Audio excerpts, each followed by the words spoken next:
Have a fun video you'd like to see featured on NCW Life? Email us at newsphotos@ncwlife.com.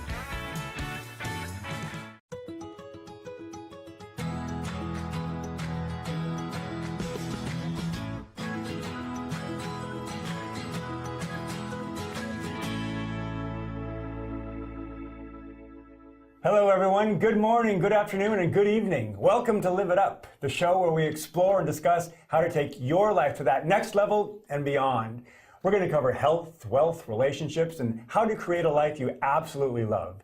In other words, how to live it up. We're your hosts. I'm Fletcher Ellingson. And I'm Dr. Amy Ellingson. And as a results coach, I specialize in helping my clients break through what has been stopping them from reaching their goals and dreams. Today, I'm here as your personal coach. I want you to experience your own power so that you can begin actively creating a life you love. And so if you want to change or improve any area of your life, such as your finances, your health, your career, relationships, then stay with us as we take on your questions and challenges. And as a family physician, I am passionate about helping people create vitality so they can experience their own personal greatness. We are all at different stages in our health and in our lives, and to have the best possible health, knowledge is required before taking any action. So Fletcher is going to help you look at your thinking to get you to take the actions and stay in action, and I'm going to provide information about your amazing human body. Welcome. We're so glad you're here with us. All right, today we're going to cover a couple questions that I've received via email. And if you have questions for us that you'd like us to address on or off this show, you can email them to me at fletcher@fletcherellingson.com. And with that, let's get to today's first question. All right, I'm going to take that for you. All right. So, dear Fletcher, I had been losing weight consistently for a few months, but now I'm stuck and I can't lose this last 12 pounds. I'm frustrated and I don't know how to reach my goal. I've been on so many diets and I do not think I can stand another failure. Please help. Thanks, Liz.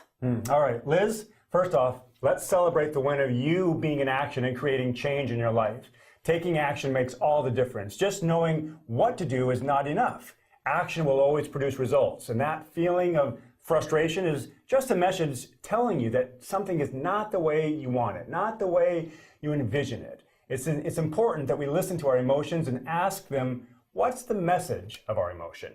All right, so in this case, it's telling you that you're still in that gap between where you are now and where you want to be. So let your frustration be a source of motivation to you. And here are a few suggestions I have seen work for a lot of other people in your situation. First, I want to ask you to change your focus regarding this matter. Instead of focusing so much on losing weight, what would happen if you truly focused on creating health and vitality? You see, when we shift our focus to creating something positive rather than fixing something negative, it can free us from negative patterns of thinking and behaviors that just don't serve us. So, clearly envision yourself creating health and taking care of your body. Now, the second thing to consider is shake up your current routine. Your body is incredibly smart and it's very efficient and it's determined to hang on to as much weight as it can. So if you've been eating the same way for a while or exercising the same way, it might be time for a change. You may need to add in some weights if you haven't, or adjust your walking to 45 minutes instead of 30 minutes, or add in some core exercise with a new group of people. Take a new class, change up your routine, and you'll likely get new results.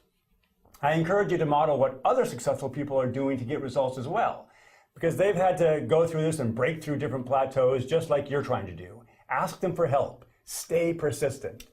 And lastly, consider what may be getting in the way of you losing those final pounds. Are there some habits that are still around that don't serve you? Journaling can be a helpful method of figuring this out. Okay, so to recap, shift your focus to creating health and vitality, change your routine, talk to others who have been stuck and broken through their plateaus and achieved the results that they wanted. And finally, get in touch with any disempowering habits. Be totally honest with yourself. You can do this, Liz. Stay in action. I believe in you. Again, if you have questions that you would like us to address, please email them to fletcher@fletcherellingson.com. Our next question is from Lupita, who needs a bit of relationship advice. We'll take a short break and we'll be back with her question and our answer in just a minute.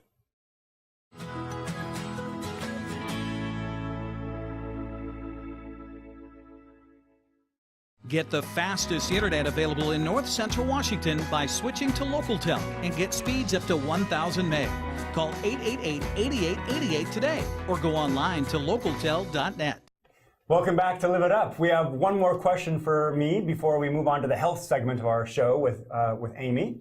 Go ahead. All right. So, dear Fletcher, my boyfriend and I have been together for 2 years now. We are happy together and love each other very much. However, there is this one issue that is getting in the way, and I'm not sure what to do. The problem is that he's always late. When he is late for his own job and commitments, that is one issue, less of an issue. But when his being late means that we are late or that he is late to meet me, it's really frustrating. What should I do so this doesn't become an issue that drives us apart? Good question. Lupita, thank you for reaching out. And I get that you love your boyfriend and want to make things work. So the first thing to be clear about is that changing someone else's behavior is almost always impossible. Most of us waste a lot of emotional energy trying to think of ways to get people in our lives to change their behavior, and it almost always leads to conflict and disappointment. All that you can do is take responsibility for your own behavior and your thoughts. So here's what we're going to do. To start, you need to talk about this topic with your boyfriend. I'm sure you have, but there may be some past conflicts and hurt feelings that have occurred around this issue, and those need to be cleaned up before any open and loving discussion can occur. So the main thing to do is apologize and take responsibility for times you may have been judgmental or right about him being late. Come from love and openness to resolve this issue together. You see, there's no correct way to live life. This issue simply comes down to a difference in standards. You two clearly have different standards regarding being on time. I discuss standards frequently because they influence every area of our lives, including, you guessed it, being on time.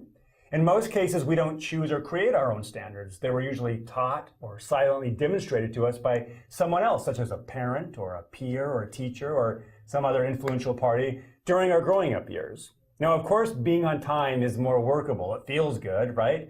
And it's easier to run meetings and make commitments, but it's not the only way to live life. You see, standards can be challenging to change until you become aware of them. My suggestion is this: ask your boyfriend what his standard is around being on time. Get curious and don't come from a place of judgment. He's much more likely to share if you're truly interested in knowing about him and working together so you can create harmony. Next, let him know how it is for you when you are late to an appointment or an event, or when he shows up late to meet you. How do you feel when that happens? It's important that you communicate this in a way that you're not blaming, because if blame is introduced, then the possibility for change, that just goes out the window. And finally, I suggest that you two brainstorm together a few actions to implement for the future that will work for both of you. And this may mean that you take separate transportation in some cases if you each have access to a car or a bike or bus or is close enough to walk. I recently enjoyed a story from another woman who shared a similar frustration about being late to church. Well, one Sunday, she had had enough, and she left on time without the family. But this was such a shock to the husband, who then showed up later without his wife, that he made sure he was ready every Sunday after that on time. So in short, Lupita, it comes down to communicating to your boyfriend in a clear and loving way your standards and expectations in general, and on this topic specifically. And once we have awareness what our standards are, we then have a choice whether or not to change them. But gaining the awareness is the critical factor. Best wishes to you. I believe in you. Again, if you have a question you'd like me to answer, email me at fletcher@fletcherellingson.com or visit me at www.fletcherellingson.com. You can listen to my podcasts, Your Life Is Now. You can take the happiness quiz, find out how fulfilled you are, and even sign up for a 4-week online coaching course. Right after the break, Amy's going to join us for our health segment, so stick around for some great tips, because health really is the first wealth.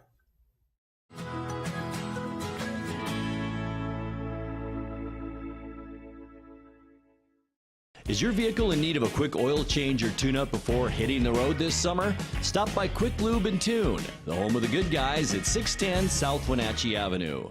Welcome back to Live It Up. We're here with Dr. Amy Ellingson. Amy, what are we talking about today? So today we're going to talk about hydration. My patients are frequently asking me, how much water they should drink or how they can tell if they've had enough water. So that's what we're going to talk about today. All right, well, it's a word that we use a lot, but go ahead and define it for us. What does it mean to you?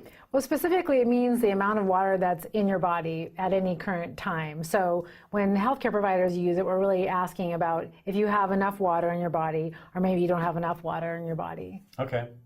This is a topic you and I talk a lot about at home. Yes, that's true. And you like to remind me to drink water, but remind me and everyone else, why is it important that we get more water? So I think most of the time we just think of our bodies, most people think of our bodies living on or running on autopilot. But really your body is made out of, millions and millions of microscopic building blocks called cells. And the cells really contain all the working parts of your body, and they're in constant chemical reactions. And each of these reactions, or some of the reactions, a lot of them require water to function. So I'll just give you a few examples about some systems in your body that really depend on water. Really everything does. All right. But let's talk about your brain. So your brain is made of 80% water. Whoa. It needs a lot of water to do what it needs to do. It's like a sponge. Yeah, well, a pretty complicated sponge, but yeah. So being hydrated, if you're hydrated enough and your brain has enough water to be happy, it's going to lead to improved mental functioning and clearer thinking, which I think most of us would like to have. Yeah. The number two would be that drinking water helps maintain a healthy weight and helps maintain a level energy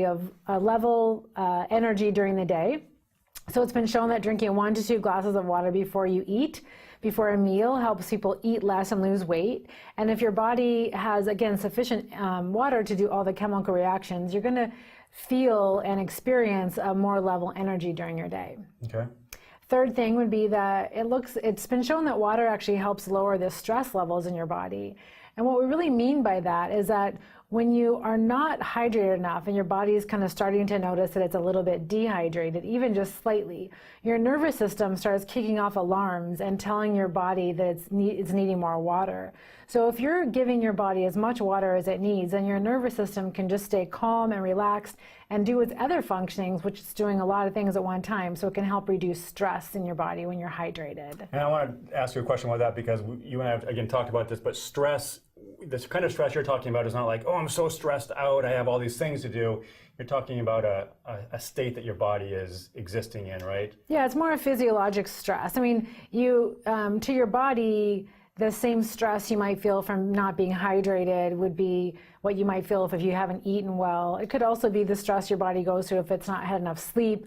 All of those your body actually experiences at a kind of a similar experience of stress, where your nervous system actually has to kick off and release certain chemicals to help maintain itself. And I remember one of the things you told me to do in the afternoons around 3 o'clock was to drink a big glass of water. Yeah, that's been recommended by a few different people I've read, where around 3 p.m. is when your body might be starting to feel a little maxed out from your day. And so drinking a really big glass of water, I mean, I'm talking, maybe 16 ounces of water, can really help your body just calm down and know that it has enough hydration. Okay. Another example would be your muscle and skin are going to be healthier with more hydration. So your muscle tissue is 80% water, your skin is about 65% water. And so if your muscles aren't hydrated enough, you're not going to be able to exercise as well, you're not going to be able to recover as well, you may be more sore or can't reach the goals you want. And then as far as your skin, people always want healthy skin and good looking skin and skin that's not aging as much. Then keeping hydrated is a way to have healthy skin. So if you're an active person, you care about the appearance of your skin, I mean, all that is going to be dependent on the level of waters you're taking in. Yeah. And then your blood cells, they're carried around in your arteries and veins by plasma, and plasma is almost entirely water. So an average sized man has 12 pints of water in their body. An average sized woman has 9 pints of blood in their body. Did I say water? I meant blood. So, and then the main job of blood really is as plasma, which is transporting cells throughout your body. So it's transporting nutrients, waste products, antibodies, clotting proteins, hormones, everything that has to go through your body. So if you're dehydrated, that's why, like, say you go to get your blood drawn and they can't find a vein and they'll say, go drink a bunch of water and come back. I mean, that's really a concrete example of when your veins are literally not plumped up enough because you don't have enough water in your system. Okay. The next example will be your kidneys. So I think most of us know what your kidneys do, but they're your main filtration system in your body. So drugs you take, meaning medicines you take, food you eat, other toxins in the environment, if they're ingested, then they're frequently going to be flushed out through the kidneys. So that's one of your body's main filtration systems. So you really need to be hydrated so your kidneys can function properly. And that's actually one of the first systems that starts to fail. People will come into the hospital and they'll have kidney function testing that is out of range. And then once we give them IV fluids, it gets back in range. And the kidneys really just needed to get more water, to get more blood supply and more water. And then also being hydrated, if you're someone who is prone to kidney stones, that's a really huge thing, is to stay hydrated. Nobody wants a kidney stone. Nobody. What else we got for us? Yeah, so your digestive system, that uses water for almost all of its functions. Water helps aid in the breakdown of food as well as the transportation of the waste products through your intestines. So part of the water that you drink during the day goes up to make the 7 to 8 liters of liquid that's made by your mouth and stomach each day. So that is amazing. 7 to 8 liters, that's a lot of liquid that your mouth is secreting through saliva and your stomach is making. So if you're not hydrated enough, you may not be digesting your food well enough. And your small intestine, which does 90% of the water absorption in your body, it's a huge organ, and that's the one that is right after your stomach before your large intestine, and it's about 20 feet long. Whoa. And on the inside of the small intestine, there's a really extensive network of the surface area that helps with all these little cilia or things that kind of pouch out. And if you turn that inside out, that surface area is about the size of a tennis court. So your small intestine is very busy absorbing things during the day. That is incredible. Yeah. So the last thing would be sweat. So I think we all know that we sweat, but one of the main reasons you sweat is to maintain a normal body temperature. Your body is very precise. It's an amazing machine, you guys, and people just really take it for granted. It really prefers to be within a 3-degree range to function optimally. I mean, really, our body's probably within a 1-degree range. And one of the ways it does that is by sweating. So that's our main way to cool down. So people, if you're dehydrated and then for some reason you're not able to sweat anymore because you don't have enough fluid to do that, you can get very sick and even die from elevated body temperature. So really, just want to say that being sufficiently hydrated is one of the key parts to creating an environment that encourages healing and wellness in your body. And so that's a lot of information. I know it gets kind of technical. Hope I didn't bore you guys. So let's take a quick break and we'll be right back.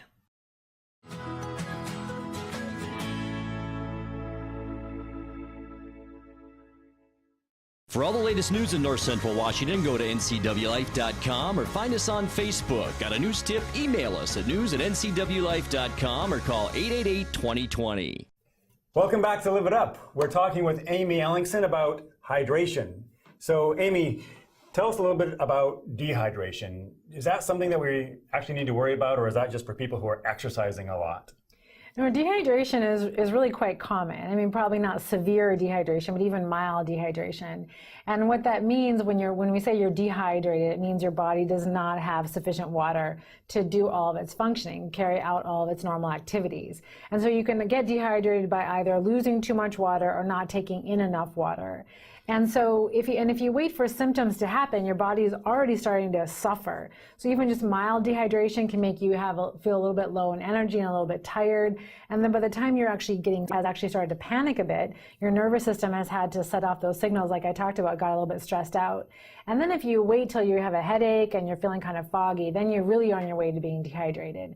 And being dehydrated really can cause multiple organ systems to fail and can even lead to death.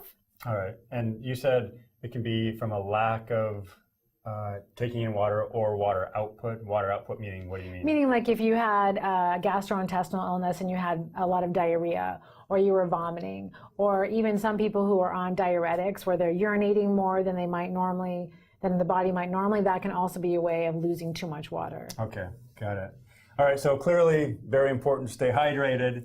But let's get back to the main question at the top of your segment, was how much water do we need to stay hydrated? Yeah, I know that you disagree with me on this daily, pretty much. But so just to put it in perspective, about 60% of an adult's weight is in water. So if you weigh 150 pounds, that's 90 pounds of water. Wow. 90 pounds of water is 11 gallons. Whoa. And so you need a lot of water during the day to maintain everything that your body wants to do.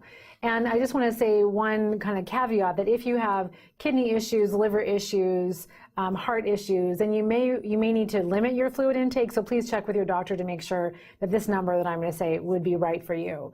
But in general, the Institute of Medicine, which is a very conservative recommendation, at a minimum, men should be drinking at least 13 cups of liquid a day. So that's 3 liters or about 100 ounces. Wow. That's 3 cups shy of a gallon, and that's a minimum. That's not like just in the summer or if you're working out. That's really just what your body needs. That would be what would make your body happy, would be optimal.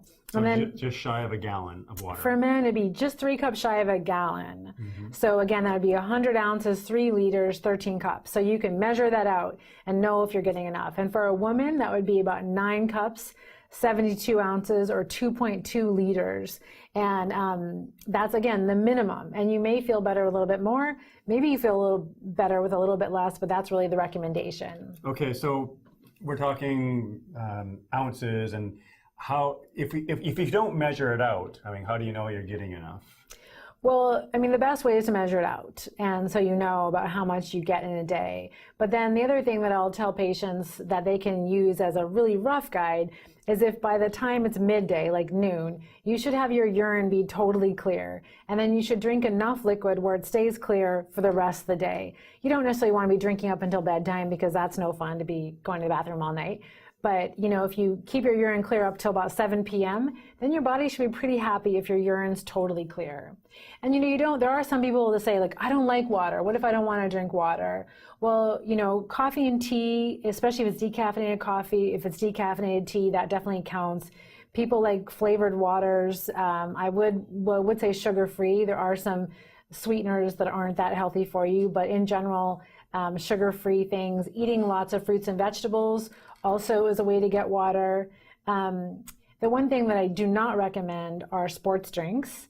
Why is that? Well, sports drinks were really like Gatorade and Powerade. They were specifically formulated for college football players originally. That's what Gatorade was formulated for. So you're talking about professional college level athletes that are outside in the sun sweating profusely. And those people may need to have a replacement system like that. But in a Gatorade, which I believe is, I have it down here, 32 ounces of Gatorade, has 56 grams of sugar in it. So if you drink a Gatorade, that's 56 grams of sugar, that's more than drinking, that's more sugar that's in a can of Coke. So you really need to be careful of that. People think they need it. They don't really need that unless you're out there sweating a lot and working out. Okay.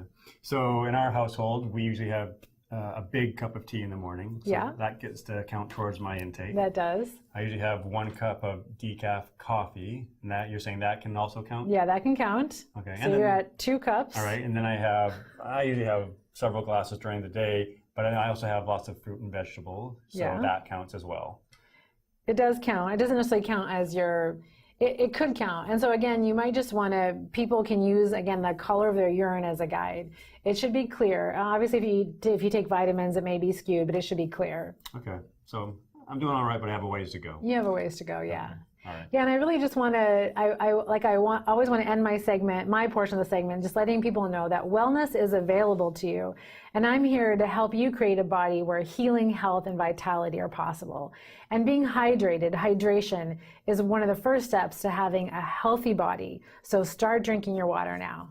Excellent. Thank you, Amy.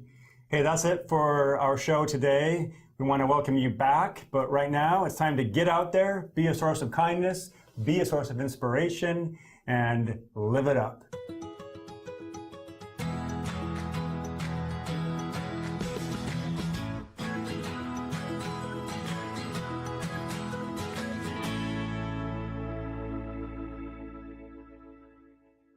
Are you wanting high-speed internet but don't have access to PUD fiber? Try Sky-Fi high-speed wireless internet from LocalTel. Call 888-8888 today.